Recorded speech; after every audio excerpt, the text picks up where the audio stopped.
자, 할렐루야. 오늘 우리가 본문에 읽었던 마태복음 22장 37절 말씀은 가장 중요한 예수님의 말씀입니다. 여기 보면 34절에 이런 말씀이 나와요. 예수께서, 쉬운 성경입니다. 아가페 쉬운 성경으로 읽습니다. 예수께서 사두개파 사람들의 말문을 막으셨다는 소식을 바리새파 사람들이 듣고 함께 모였습니다. 그 가운데 율법의 전문가 한 사람이 예수님을 시험하려고 질문을 하였습니다. 선생님, 율법에서 어느 것이 가장 중요합니까? 예수님께서 그에게 대답하셨습니다. 내 모든 마음과 모든 목숨과 모든 정성을 다해서 내 하나님을 사랑하여라. 이것이 가장 중요하고 우선되는 계명이다. 둘째 계명은 내 이웃을 내 자신처럼 사랑하라 여라인데 이것도 첫째 계명과 똑같이 중요하다. 모든 율법과 예언자들의 말씀이 이 두 계명에서 나온 것이다 라고 얘기를 합니다. 자, 오늘 그 2부에서 제가 여러분한테 꼭 드리고 싶은 말씀은 예수님께서 얘기를 하잖아요. 가장 중요한 계명이 뭐냐고 하니까 예수님은 하나님이 육신을 입고 오신 거잖아요. 그래서 사복음서, 마태, 마가, 누가, 요한복음에 예수님이 직접 우리들에게 한 말들을 좀 우리가 주의 깊게 볼 필요가 있습니다. 그래서 계명 중에서 어떤 계명이 제일 크냐니까 예수님이 하나님을 사랑하라고 하면서 이게 신명기에 나오는 얘기예요. 뭐라고 얘기하냐? 내 모든 마음과 모든 목숨과 모든 정성을 다해서 내 하나님을 사랑하라고 하는 겁니다. 그렇죠? 네. 자, 여기서 오늘 제가 여러분한테 드리고 싶은 얘기는 뭐냐? 예수님이 이렇게 말씀하신 내 모든 마음, 모든 목숨, 모든 정성을 다해서 하나님을 사랑하라고 예수님이 우리한테 직접 얘기했잖아요. 그러면 예수님이 말씀하신 이 뜻이 과연 뭐냐 이거죠. 지금 우리 현대 그리스도인들이 하나님을 사랑을 하는 것들이, 우리가 하나님을 사랑할 수 있는 최고의 표현이 뭡니까? 예배드리는 거죠. 예배드리는 가장 하나님 사랑하는 대표적인 겁니다. 그래서 우리는 예배를 어떻게 해서든 잘 드려야 합니다.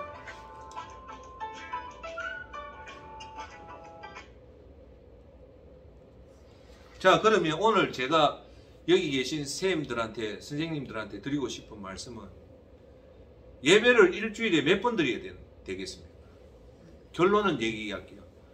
우리가 정말 예수님 오늘 말씀한 것처럼 마태복음에 22장 37절에 예수님이 직접 말한 것처럼 모든 마음인데 모든 마음을 다하고 내 모든 목숨을 다하고 모든 정성을 다해서 하나님을 섬긴다는 것은 일주일에 주일날 한 번 딱 예배 드리는 것이 아니라는 겁니다.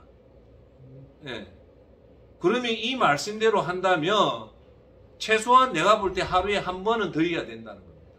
제가 오늘 선생님한테 드리려는 얘기가 뭐냐, 믿음 생활을 하루에 일주일에 일주일이 한 번 예배 드리는 것으로 우리는 믿음 생활 다 했다는데 그거는 아니라는 겁니다. 여러분, 일주일에 한 번 예배 드리는 것이 우리가 하나님 앞에 진짜 마음을 다하고 목숨을 다하고 뜻을 다해서 하나님을 사랑하는 모습이 그거는 아니라는 겁니다. 그런데도 불구하고 저희들은 일주일에 한 번 드리는 그 예배만 드리면 나는 하나님을 섬겼다라고 생각하는데 그게 아니라는 것을 제가 오늘 선생님들한테 이걸 얘기를 드리려고 한다는 겁니다.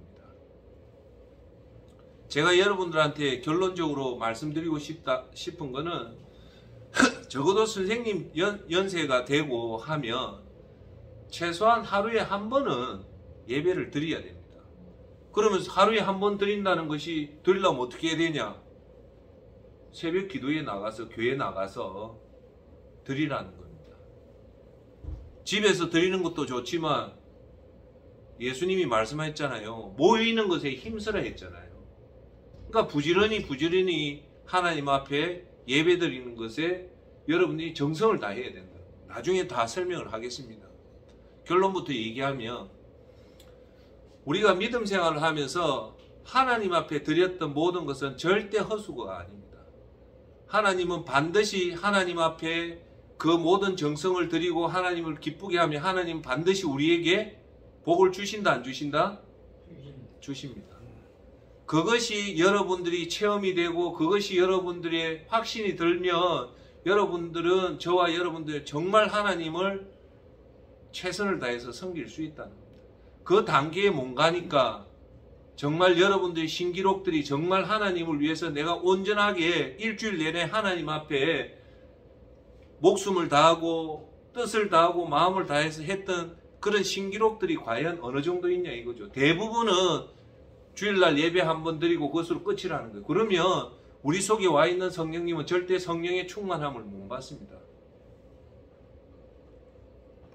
여러분들 국가대표 선수나 운동선수나 어떤 목표를 한 사람들이 보통요 하루에 어느 정도 훈련하냐면 하루 24시간 중에 보통 15시간 훈련합니다.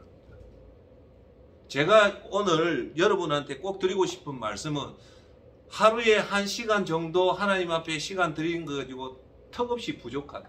그런데 하루에 1시간이면 일주일에 7시간 드리는 것도 지금 우리 믿음 생활 하는 사람 나는 믿음 생활 잘한다고 착각을 하고 있는데 그것도 제가 볼 때는 아닌 것 같고 일주일에 한번 예배 드리고 나서 그것이 잘 드렸다고 생각하는데 그거는 제가 볼 때는 영은 반드시 죽게 돼 있고 그럼 어느 정도 드려야 되냐?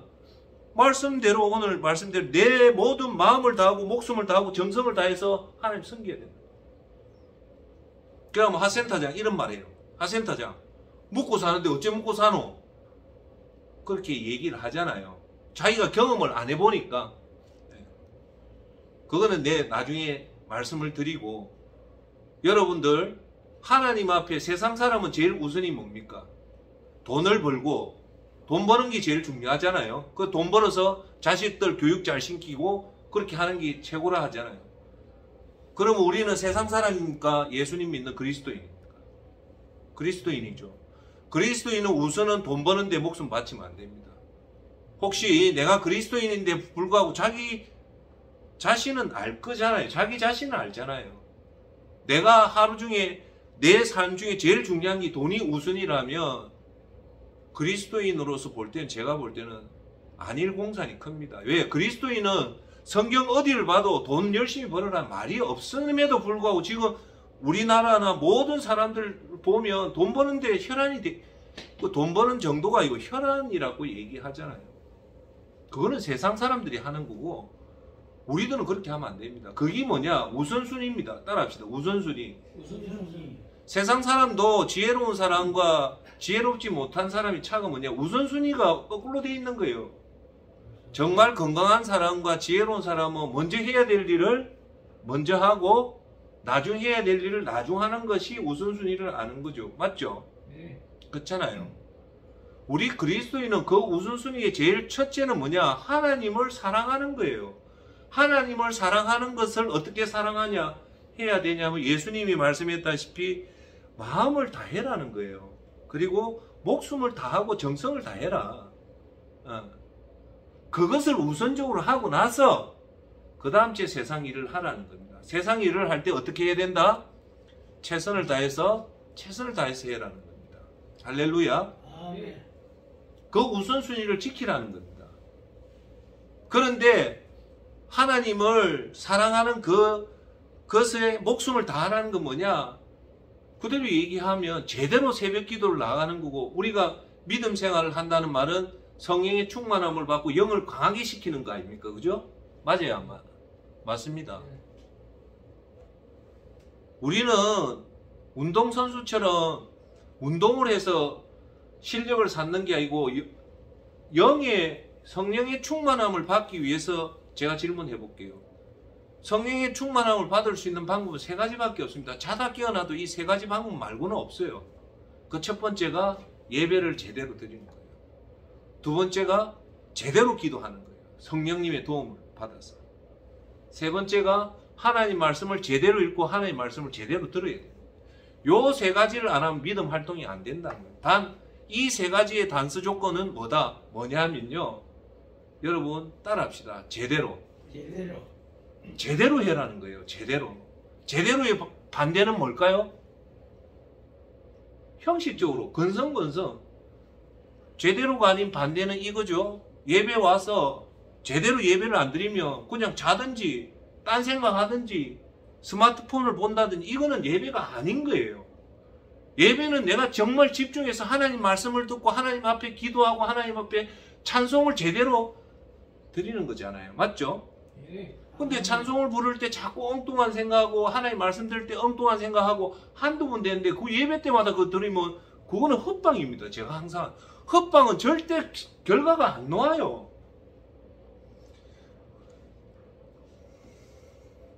제가 기업에 있으면서 제가 제일 많이 느끼는 건 뭐냐면요. 자꾸 눈 가림을 하면 안 된다는 거예요. 우리 그리스도인의 특징은 성실해야 됩니다. 성실이 뭐냐? 사람이 보든 안 보든 한결같이 자기 일을 하는 거예요.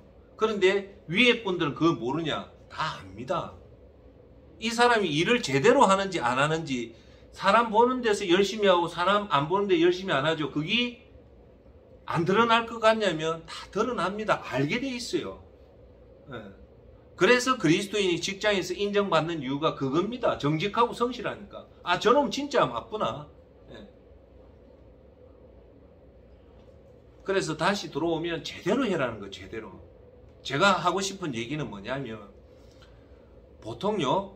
우리가 분석을 해보면 어떤 일을 10년의 법칙이라는 게 있습니다. 10로우라는 법칙인데 10로우가 뭐냐?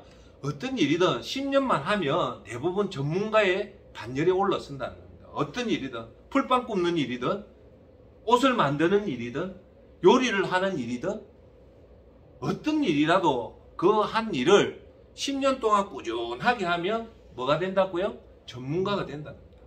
예배도 10년 꾸준하게. 그런데 조금 안타까운 사실은 우리나라 사람들 중에 10년을 해도 전문가가 안 되는 일들이 비일비재합니다.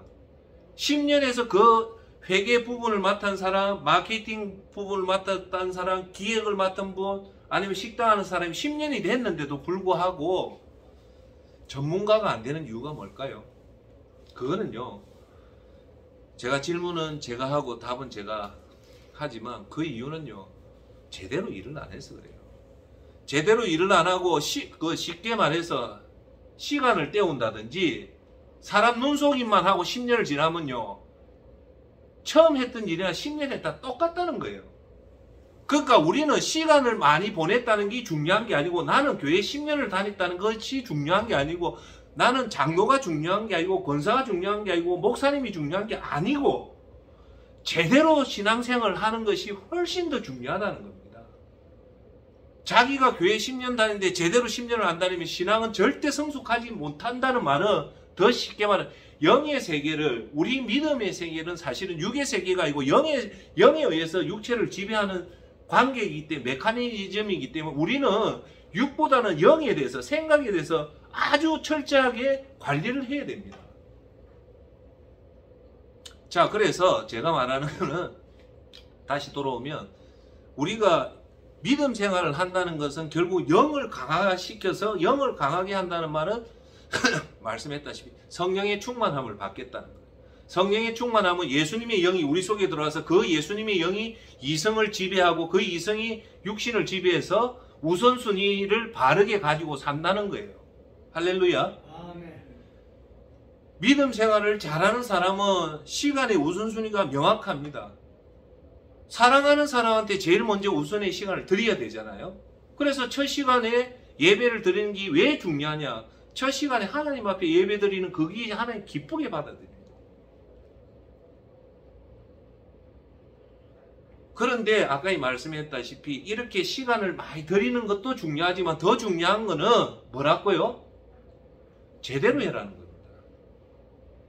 그래서 제가 얘기하는 거는 우리가 지금 저와 여러분들이 믿음 생활을 하는데 제가 볼 때는 턱없이 하나님 앞에 시간 드리는 게 부족함에도 불구하고 그러면 그 나머지 시간을 뭐 하냐? 엉뚱한 짓 해요.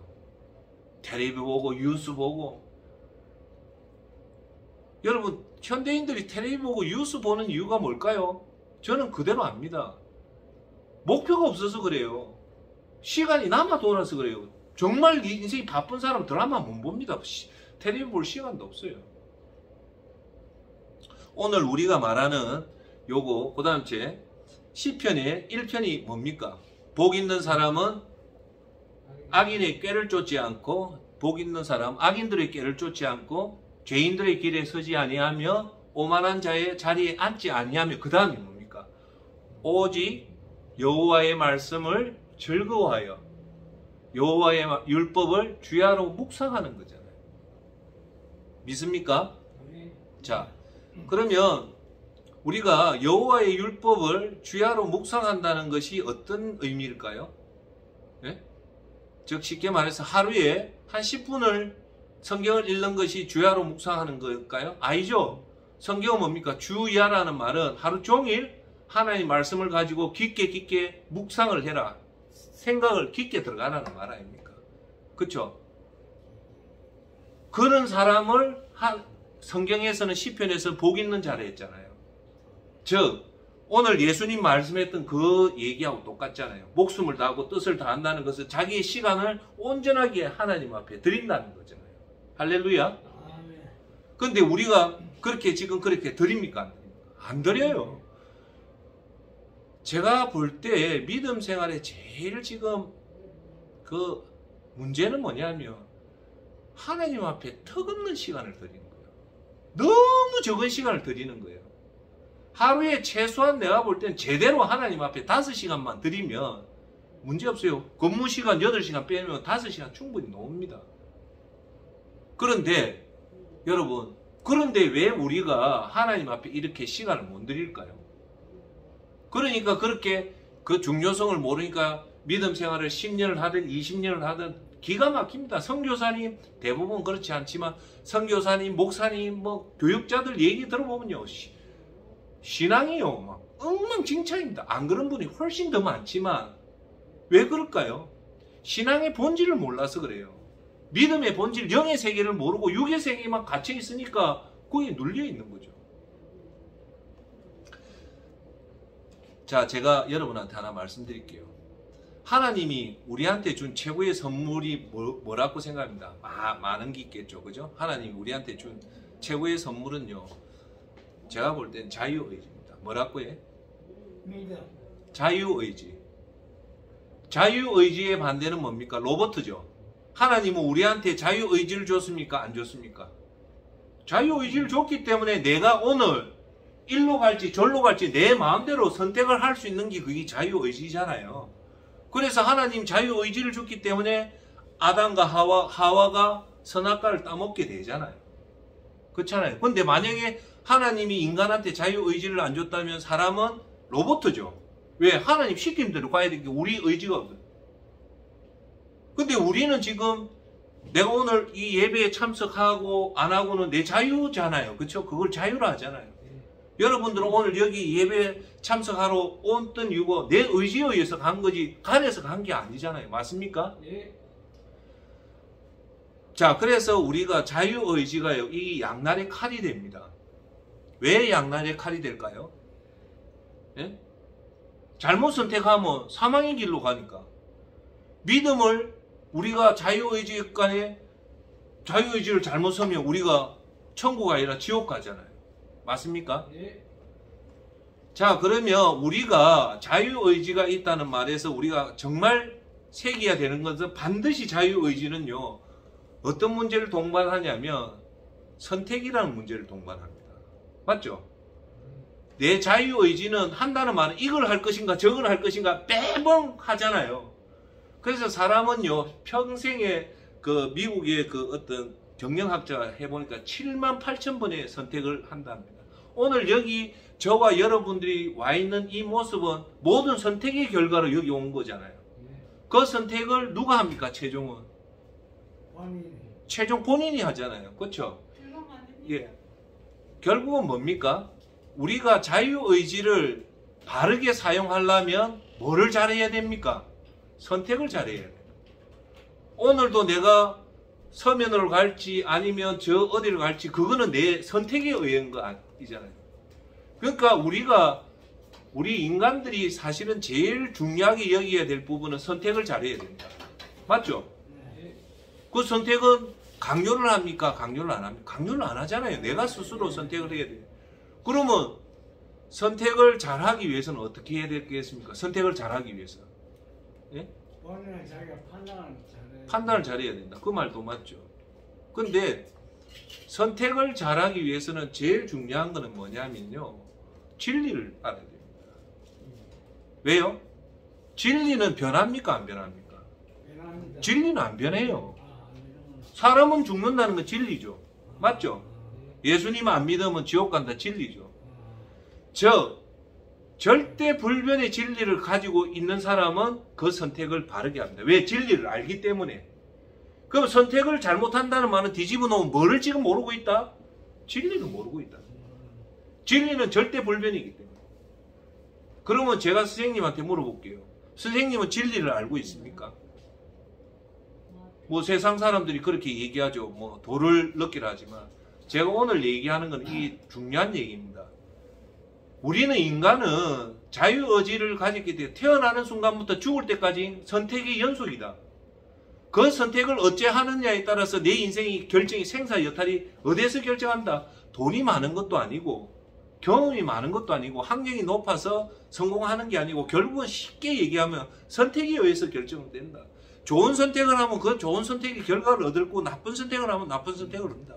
우리가 예수님을 선택했기 때문에 구원이라는 최고의 선물을 받는 거고 예수님을 선택을 못하면 결국 죽을 수밖에 없다. 결국은 선택에 의해서 우리의 운명이 결정된다는데 그러면 이 선택을 잘하기 위해서는 뭘 알아야 되냐? 따라합시다. 힘써 진리를 알자. 그러면 진리가 뭡니까?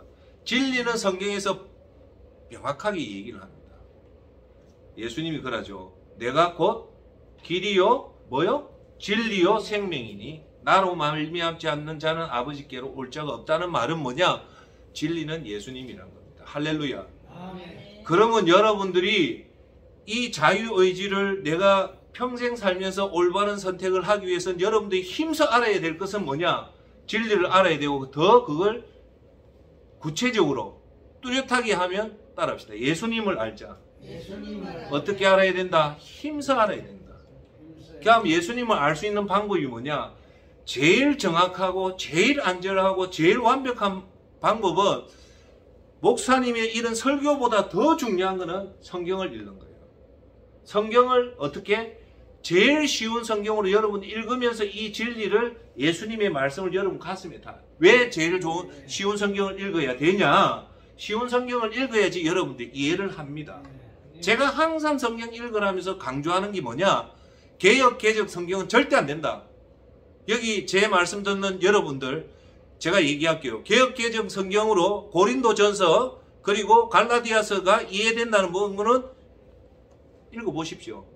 못 읽습니다. 저는 신학 공부를 한 사람이지만 고린도전서가 어렵습니다. 하지만 제일 쉬운 성경으로 한번 읽어보십시오. 이해가 돼요.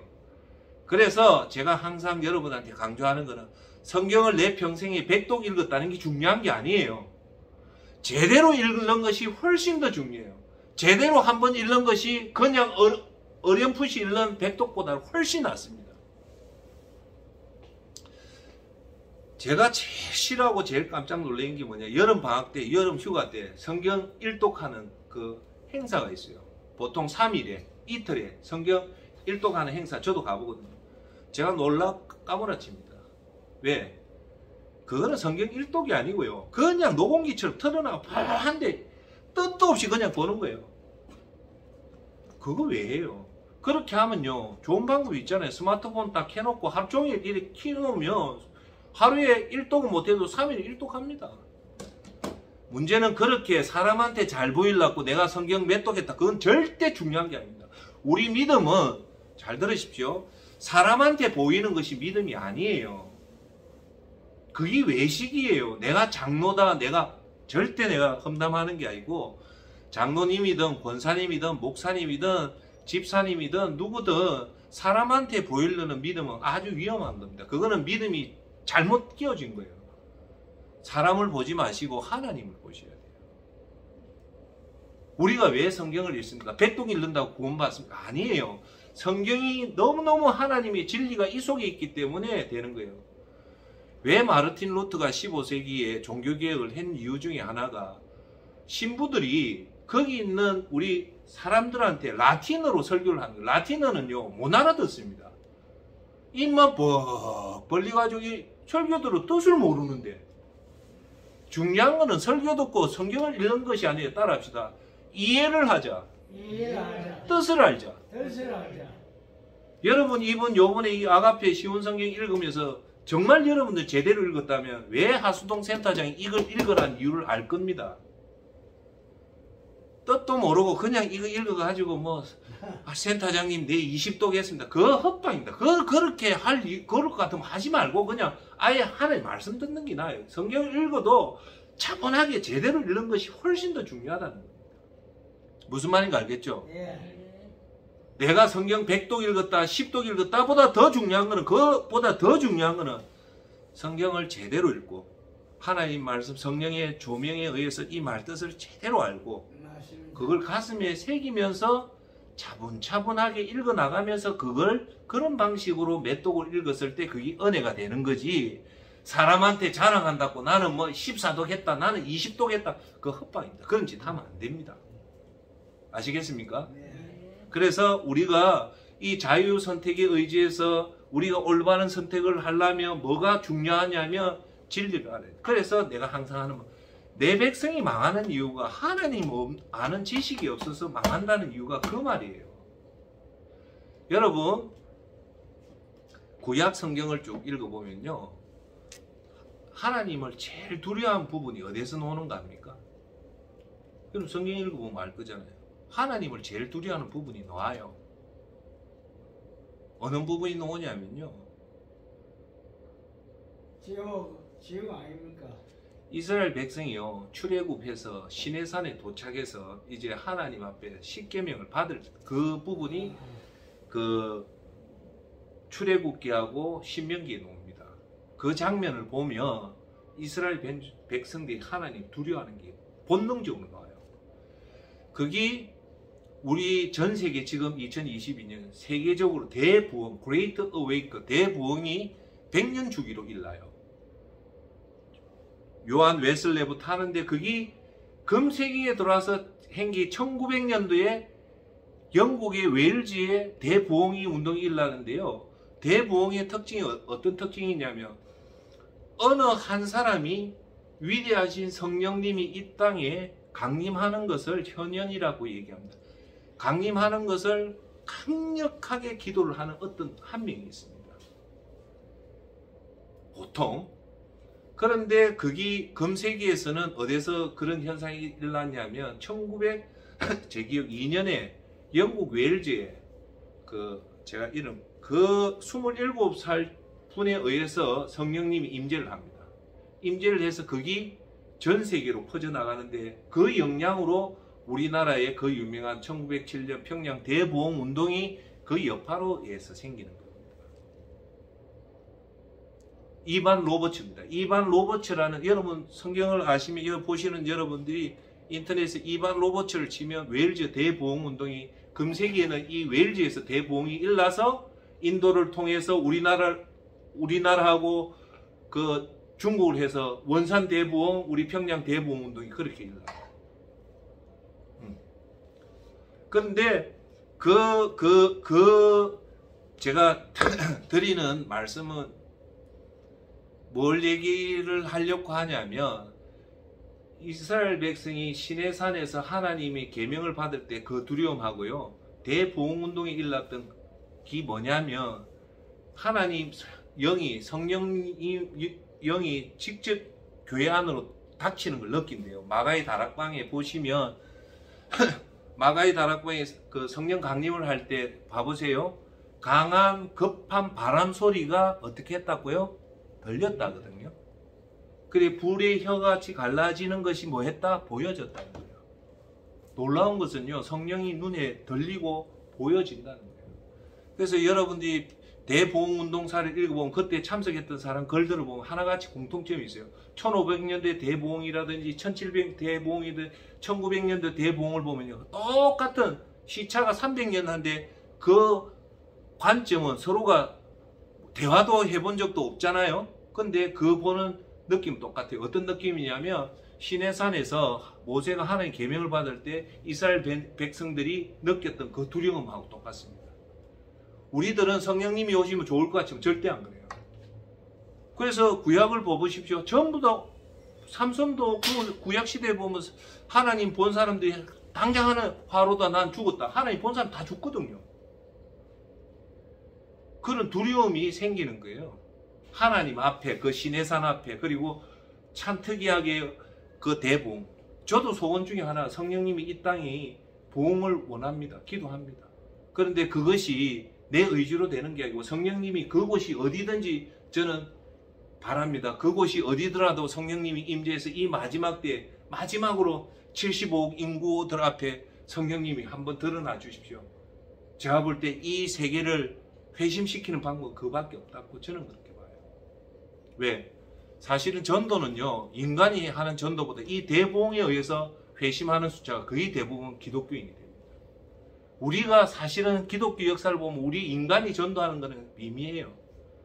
퍼센트를 따지면 나는 제가 볼 때 5%도 안 됩니다. 그럼 나머지 95%는 대부분 이런 대부흥에 성령의 임재에 의해서 직접 체험한 사람에 의해서 되기 때문에 진정한 그리스도인은 기도 중에 성령님이 이 땅에 임재하기를 기도하는 것이 가장 중요한 거예요. 그런데 제가 말씀드리는 것은 또 시간이 다 갔네. 하나님이 그 두려움이란 게 있잖아요. 하나님이 임재를 하면 두렵다. 자, 그런데 세상의 두려움은 아무 도움이 안 됩니다. 정말 우리가 왜 두렵습니까? 강도가 나타나고 살인한 놈이 나타나 내 죽이려니까 두렵지만 하나님이 주시는 두려움은 그건 틀려요. 여기 아주 중요한 얘기를 하는데 하나님이 왜 우리한테 두려움 주는 거 아닙니까? 이유는 딱 하나입니다. 그 사랑이에요. 제가 얘기할게요. 하나님이 우리한테 두려움을 주는 이유는요, 하나님 계명을 지키라고 주는 겁니다. 그래서 그 계명을 지켜서 하나님 복 주기 위해서 두려움을 주는 거예요. 자, 여기 이해 안 되면 제가 조금 더 설명할게요. 우리가요, 하나님을 두려워할 때 계명을 지킬까요? 하나님을 만홀히 여길 때 계명을 지킬까요? 하나님을 두려워할 때. 그거예요. 하나님을 두려워하지 않으면요, 계명 안 지킵니다. 혼자 봐보세요. 여러분들이 왜 계명을 잘 지키는가 합니까? 하나님을 두려워하면 계명을 지켜요. 그래서 여러분들 기도 중에 정말 좋은 기도는 하나님을 두렵게 해주십시오 하면 그것이 역설적으로 하나님을 사랑하게 됩니다. 인간은 그만치 두려울 때 인간은 돼요. 여러분 두려운 사람 앞에서 여러분 마음대로 행동할 수 있습니까? 없습니까? 못하죠. 두렵기 때문에 우리가 하나님 말씀을 만홀히 못 여기는 거예요. 그래서 하나님 지식이 찬다는 것은 하나님을 하나님이 어떤 분인가 알면 절대 하나님 앞에서 함부로 못합니다. 그래서 우리가요, 하나님을 두려워하면 어떤 현상이 나타나냐면 첫째, 말을 신중하게 합니다. 말을 함부로 안 해요. 두 번째, 행동이 아주 신중하게 됩니다. 세 번째, 그 사람이 안정감을 가집니다.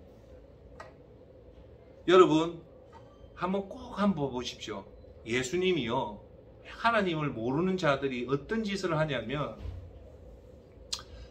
참 제가 하나님 알지 못하는 사람의 마지막 나타나는 최고의 모습이 뭐냐, 예수님이요 겟세마네 동산에 계시다가 대제사장 종에 의해서 잡혀옵니다.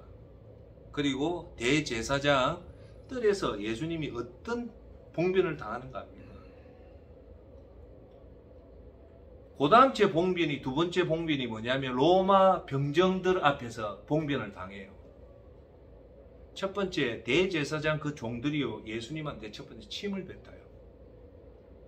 하나님한테 침을 뱉는 거예요. 두려운 사람은요, 예수님 곁에도 못 가는 거예요. 하나님 지식이 모르니까. 그런데 이 사람은 내가 볼 때 이 예수님을 침뱉은 사람이 예수님을 알았을까요? 알았습니다. 내가 볼 때. 왜? 그것들에 모인 사람들은 예수님이 어떻다는 거, 벌써 예수님 마지막에 공생의 기간에 많은 사람을 살려내고 그저 세 명을 살려 많은 이적을 했기 때문에 자기는 알아요. 이분이 하나님 아들이라는 걸 알면서도 자기 한 거예요. 왜 그랬을까요? 하나님 몰라서 그런 거예요. 저는 제 개인적으로 꼭 천국 가면 꼭 보고 싶은 사람, 예수님한테 그 해코지한 사람들이 지금 어떻게 있는가 보고 싶어요. 나는 제 말로는 표현을 못 하겠어요. 그 사람이 예수님의 침을 뱉고 그 다음 뭐냐, 뺨을 때려요. 어떻게 여러분들이 하나님을, 예수님을 안다면 그런 짓 하겠습니까? 왜 그걸 할까요? 하나님 아는 지식이 없어서 그래요. 하나님 두렵지 않다니까. 로마 병정 어찌하는 겁니까? 자색 옷을 입혔다는 말은 뭐냐? 예수님 옷을 비킨 거예요. 맞죠?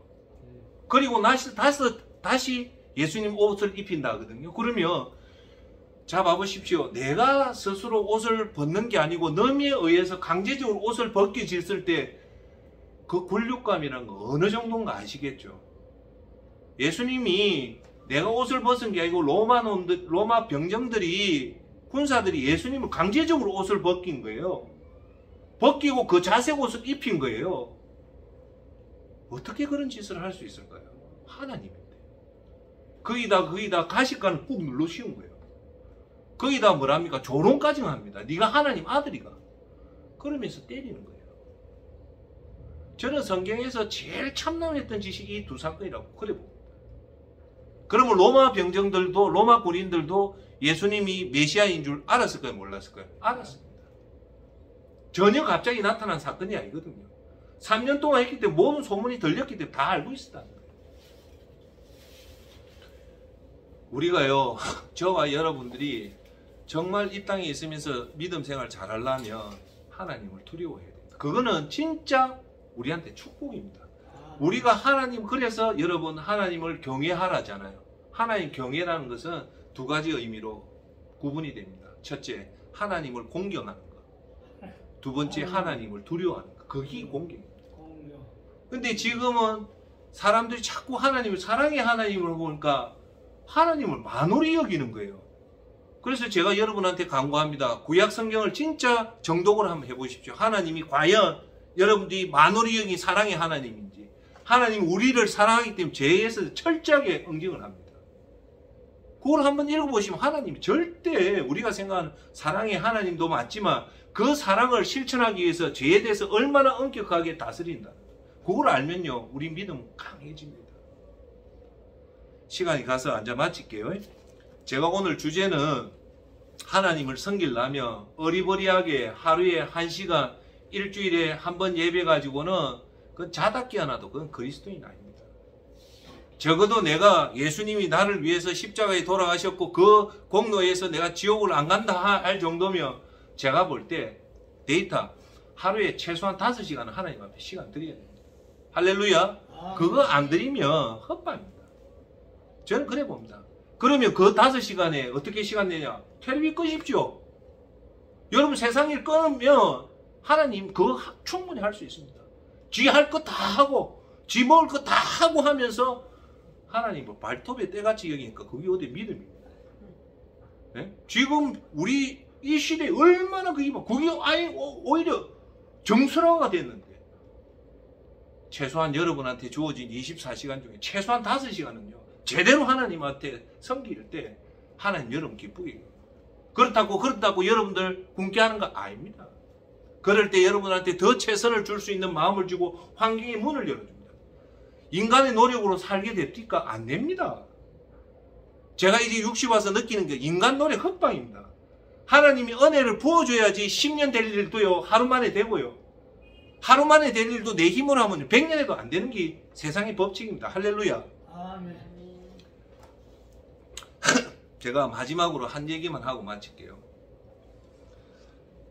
여러분들 부자가 있어요.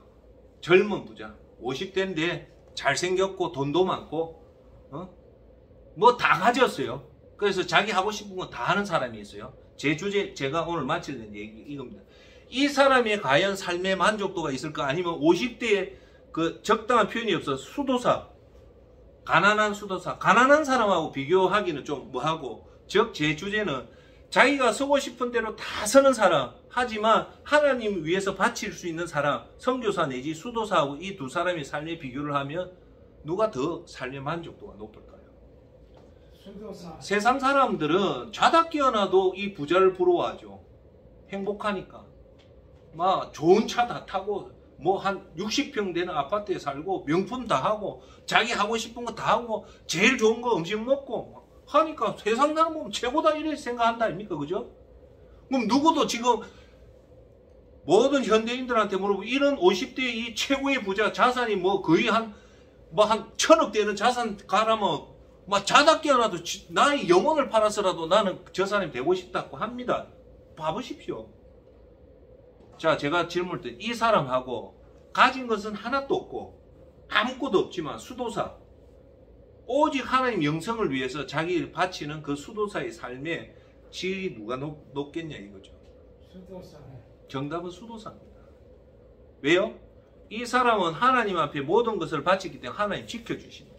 하지만 세상 이 사람은요, 겉으로는 하지만 그 속에 들어가 보면요, 불안이 있고요, 염려가 있고요, 우리가 눈으로 못 보는 죄가 그 속에 있습니다. 그렇기 때문에 우리 육으로 보면 이 사람 하지만 영의 눈으로 수도사입니다. 그걸 여러분들이 아셔야 돼요. 저도 알고 여러분도 알면 뭐를 선택한다? 물질의 세계를 선택하는 게 아니고 영의 선택. 영의 세계를 선택한다는 것은 뭡니까? 하나님을 선택한다.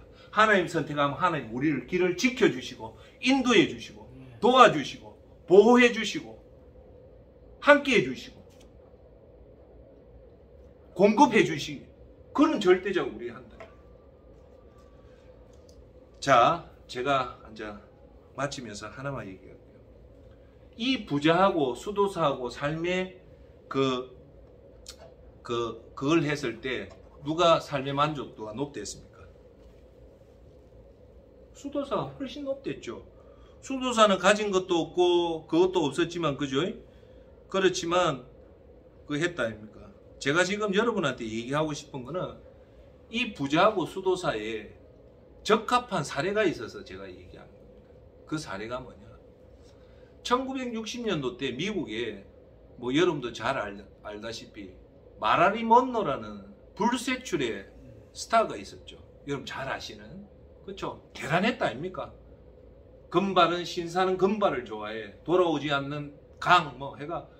근데 이 마랄린 먼로가 뭐 여자로서는 최고하죠. 왜? 케네디 대통령과도 영문이 있었고 케네디 대통령의 그 동생 로버트 케네디 대통령이 대통령 시절 때 법무부 장관에서 거의 유명한 러시아와 미국과의 핵전쟁이 쿠바 사태를 막았던 사람이 그 로버트 케네디입니다. 로버트 케네디가 존 F 케네디 죽고 나서 차기 대통령이 거의 로버트 케네디가 다 이 사람 된다는데 이 사람이 LA 호텔에서 마피아 다는 칼에 죽잖아요. 그 두 남자를 세계에서 가장 잘생겼고 가장 에리트고 가장 권력자인 이 두 대통령을 장악했던 여자입니다. 성이 안 맞아 좀. 우리의 그 여배우가 돈 많고 하는 거는 할 수 있지만 이렇게 대통령과 연문을 뿌린 거는 특이한 사실입니다. 거기다가 마랄린 먼로가 그 유명한 걸 하잖아요. 존 F 케네디 생일날 아스트로 호텔에서 그거 보면 놉니다. 마릴린 먼로가 대통령을 위해서 노래를 부릅니다. Happy birthday to you, Happy birthday to you, Happy birthday dear president, Happy birthday. 그게 아주 유명한 겁니다. 그런 마릴린 먼로가 있었어요. 그 마릴린 먼로는 제가 오늘 말했던 부자의 대표적인 모습이죠. 어느 누구든 다 공경할 부와 명예와 권력까지 다 짓던 여자가 마릴린 먼로가 어째 죽습니까? 결국은 자살해 죽어요. 인생의 허무한 그걸 느끼고 자살해 죽었고요. 반면에 이 시대 때 그 마릴린 먼로는 부자같이 살았지만 여기에 비교되는 여배우가 하나 있을 때 그 여배우 이름이 뭐냐면 에반스 콜린스라는 여배우가 있었어요. 이 사람은 어느 날 갑자기 그 당시 때 보면 그 마릴린 먼로하고 어깨를 견줄 만한 외모와 지력과 연기력을 다 갖춘 여자예요. 근데 이 여자는 세상 사람과 스캔들을 안 하고 어느 날 갑자기 기자회견을 열어요. 무슨 기자회견. 그래서 마릴린 먼로급의 에반스 콜린스니까 전 미국의 기자들이 다 와서 기자회견하는데 에반스 콜린스가 무슨 얘기를 하냐. 나는 어떤 남자와 사랑에 빠졌습니다. 그래서 이 헐리우드를 은퇴를 하겠습니다. 폭탄 선언을 내빈 거예요. 그 당시 때 마릴린 먼로가 뭐 대통령하고 와 그러면 에반스 콜린스가 과연 어떤 남자하고 사랑에 빠졌나 주목을 한 거예요.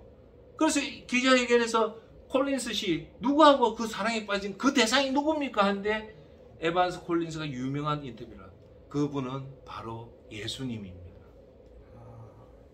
나는 그 예수님의 사랑에 빠졌기 때문에 이제 내가 가졌던 이 엄마의 생활을 다 포기하고 이제 신학교에 들어가서 신학 공부를 해서 예수님을 위해서 나는 선교사가 되겠습니다. 이 선언을 하고 여배우를 은퇴를 내빈 거예요.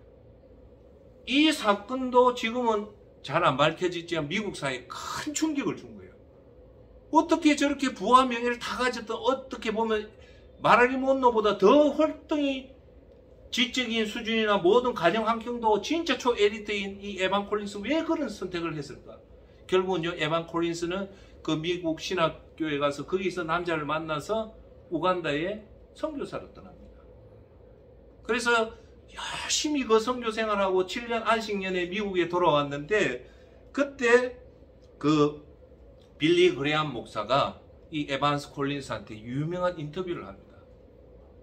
선교사 에반스 콜린스니 당신의 그 화려한 삶을 두고 그 힘든 우간다 가서 7년 동안 남편하고 사역했는데 후회하는 게 없습니까? 안 힘듭니까? 하니까 내가 그대로 읽어줄게요. 뭐라고 얘기하냐? 후회라니요 목사님 무슨 후회입니까? 내가 선택한 선교사의 자리는 나에게는 가분하기도 하지만 그렇지만 나는 영국 여왕의 자리와도 절대 바꿀 수 없는 귀중하고 너무도 보람된 자리였습니다. 뿐만 아니라 더 나아가 미국 대통령의 자리도 이 자리와는 절대로 정말 절대로 바꿀 수 없습니다. 이 말을 하는 거예요. 자, 마릴린 먼로는 부자의 삶을 다 누렸지만 그 끝은 불안에 의해서 자살해 죽었지만 에반스 콜린스는 다 버렸지만 수도사의 모든 물질을 다 버렸지만 하나님을 위해 영광을 살다가 결국 하나님의 영광을 받은 거예요. 우리 그리스도인은 마릴린 먼로의 삶을 따라가는 것이 아니라 내 가진 것들 다 정리를 하고 내 모든 정리하는 뜻은 하나님을 위해서 수도사와 같은 그런 청빈한 삶을 살 때 하나님 우리에게 축복을 주십니다. 아멘. 자, 기도합시다.